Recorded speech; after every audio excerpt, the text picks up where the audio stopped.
मित्रों समझ लीजिएगा, राहु और शनि दो ग्रह एक से कहलाते हैं, मित्र भी हैं आपस में और ये शत्रु ग्रह भी कहलाते हैं। राहु और शनि अच्छे नहीं मानते हैं इनको। जिन पर इनकी दशा अंतदशा चले उनके लिए तकलीफ बन जाती है। राहु और शनि दोनों के एक संग बात कर रहा हूँ आपसे मैं। शनि की महादशा शुरू हो गई है, बेवजह के कष्ट पैदा हो जाते हैं, तकलीफ शुरू हो जाती हैं, रोग शुरू हो जाते हैं और दिक्कतें आनी शुरू हो जाती हैं, काम बनने बंद हो जाते हैं, तरक्कियाँ बाधा पड़ने लगती है। राहु की मदद शुरू होती है तो बेवजह के बहम बनने लगते हैं। बहम, मुझे बीमारी तो नहीं हो गई है, मुझे हार्ट अटैक तो नहीं आ रहा है, मुझे शुगर तो नहीं हो गई है, मेरा बीपी तो नहीं बढ़ गया है और मेरे को ब्रेन हेमरेज की शिकायत तो नहीं बन रही है। इस तरह के बहम राहु की महादशा देना शुरू कर देती है। और शनि की महादशा में सबसे बड़ी समस्या क्या बनती है? काम बनते बनते बिगड़ने लगते हैं, कोई काम हो नहीं पाता, तरक्की हो नहीं पाती, सुख सौभाग्य की कमी बन जाती है। पर एक बात ध्यान कीजिएगा, पूरा शनि की पीरियड, शनि की महादशा होती है 19 साल के लिए, तो 19 साल तक एक सा पीरियड नहीं रहता, क्योंकि शनि की महादशा में बाकी 8 ग्रहों की भी अंतर्दशा आनी होती है। ग्रह महादशा और महादशा में अंतर्दशा, अंतर्दशा में सूक्ष्म दशा, प्राण दशा, ये सब एक चक्र चलता रहता है। तो जिसको पूरा कैलकुलेट करके ही हम ज्ञात करते हैं कि क्या फल मिलने वाला है।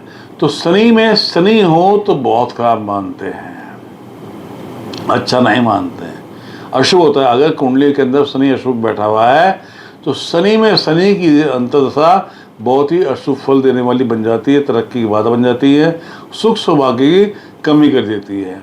मित्रों समझ लीजिएगा, शनि की महादशा में जब शनि की अंतर्दशा शुरू होती है तो शादी विवाह रुक जाते हैं, काम होने बंद हो जाते हैं, तरक्की होनी बंद हो जाती है, खर्चे बढ़ जाते हैं, बेवजह की टेंशन परेशानी बढ़ने लगती है और ये समझिए कि कोई भी काम आपका हो नहीं पाता।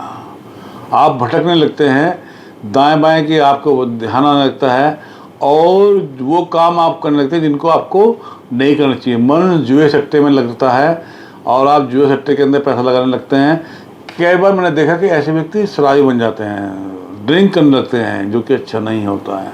नॉनवेज खाने को मन करता है, जो कि अच्छा नहीं मानते हैं।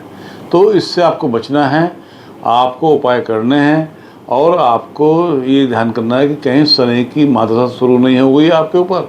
इस बात का आपको ध्यान कर लेना है। इसी तरह से यदि शनि शुभ बैठा हुआ है, आपकी कुंडली के अंदर शनि शुभ है, तो मेरा मानना ये है कि शनि की महादशा आपको शुभ फल देने वाली बन जाती है। सब काम कराएगी, तरक्की देगी, सुख सौभाग्य देगी, मान सम्मान देगी।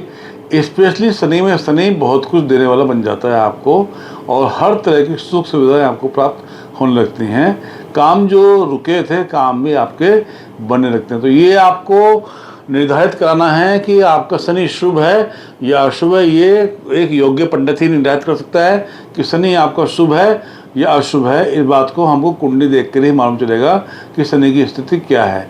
जैसी स्थिति हो वैसा काम करें और समस्या है तो समाधान भी है। शनि का उपाय करेंगे, शनि का दान करेंगे, शनि का रत्न अगर आपको सूट करता है तो शनि का रत्न धारण करेंगे और शनि के लिए प्रार्थना करेंगे जब तक, और दान इसके लिए करना होगा। से मित्रों राहु के संग जुड़ जाता है।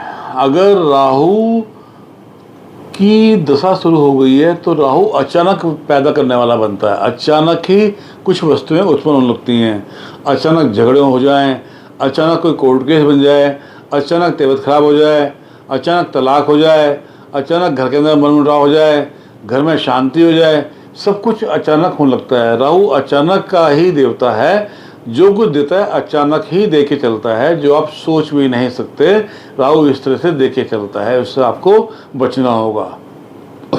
और यदि राहु आपकी कुंडली में अच्छा बैठा हुआ है, शुभ बैठा हुआ है, शुभ स्थान में बैठा हुआ है, शुभ राशि में बैठा हुआ है, तो वो अचानक ही आपको सब कुछ देने की क्षमता भी रखता है। इस बात का आपको ध्यान कर लेना कि राहु सब कुछ देने की क्षमता रखता है। आपको तरक्की देगा, मान सम्मान देगा, बड़े काम देगा, रोगों से मुक्ति देगा, कोर्ट कचहरी केस से बचाएगा आपको और आपके घर में खुशियाँ ही खुशियाँ राहु दे के चलता है। बात का आपको ध्यान कर लेना। परंतु मैंने अक्सर देखा कि राहु की महादशा अच्छी नहीं जाती है, इसके लिए उपाय करना चाहिए। राहु के उपाय के लिए सबसे अच्छा उपाय है कुष्ठ रोगियों को खाना बांटिएगा। आप हर शनिवार को या हर अमावस्या को कुष्ठ रोगियों को खाना बांटिएगा, आपको लाभ मिलेगा, राहु से छुटकारा मिलेगा। राहु की महादशा या अंतर्दशा जो भी खराब चल रही है वो आपके फेवर में हो जाएगी और आपके काम बनने शुरू आपके हो जाएंगे। देखिए मित्रों, समझ लीजिएगा, राहु का रत्न गोमेद कहलाता है। गोमेद, हेसोनाइट जिसको बोलते हैं इंग्लिश के अंदर। और मेरा मानना ये है कि गोमेद रत्न धारण कुछ लोग करते हैं, परंतु मैं नहीं कराता, क्योंकि मेरा मानना ये है कि गोमेद से नुकसान होने के चांस ज़्यादा बनते हैं। एक्सीडेंट के योग बन जाते हैं, तरक्की में बाधा बन जाती है, शुभ काम होते तो रुक जाते हैं। तो मैं गोमेद धारण नहीं कराता। ये मेरा अपना एक्सपीरियंस है, मैं गोमेद धारण नहीं कराता। हाँ, शनि के लिए नीलम में जरूर धारण कराता हूँ, जो कि शुभ रत्न है और शुभ फल देने वाला बन जाता है। बाबा कृपा करें।